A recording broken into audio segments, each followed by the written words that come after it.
मोहनपुर गांव हरे भरे खेतों, कच्ची गलियों और मिट्टी के घरों वाला एक छोटा सा गांव था।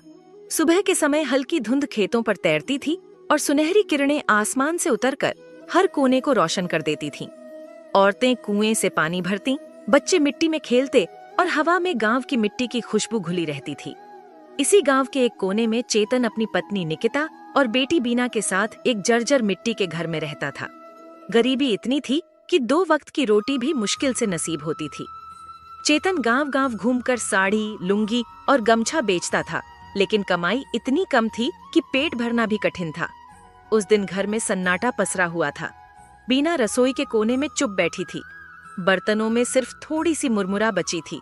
चूल्हा ठंडा पड़ा था और दोपहर का इंतजार था कि शायद चावल पक सकें। तभी चेतन घर लौटा, चेहरे पर थकान और सांसों में तेजी। दूर नदी का बांध टूट चुका था और बाढ़ का पानी पूरे वेग से गांव की ओर बढ़ रहा था। खबर फैलते ही गांव में अफरा तफरी मच गई। लोग जल्दी जल्दी अपना सामान समेटने लगे। महिलाएं बर्तन और अनाज के बोरे उठाए, बच्चे रोते हुए अपने माता पिता से लिपटे हुए और मवेशियों को बांध से दूर ले जाया जा रहा था। आसमान में काले बादल छा गए थे और पानी की गड़गड़ाहट सुनाई देने लगी थी। इसी हलचल के बीच जब पानी आंगन में घुस आया, बीना ने देखा कि उसमें कुछ सुनहरी सी चमक रही है। वह एक हिल्सा मछली थी, जिसके सुनहरे शल्क धूप में चमक रहे थे। बीना ने उसे संभालकर पानी से भरी एक बाल्टी में रख दिया, बिना जाने कि यह मछली आगे चलकर कितनी खास साबित होगी। गांव के ज्यादातर लोग सुरक्षित स्थानों की ओर निकल गए, लेकिन पड़ोस की बूढ़ी माँ ने अपना घर छोड़ने से इनकार कर दिया। उन्होंने ठान लिया कि जो होना है यहीं होगा।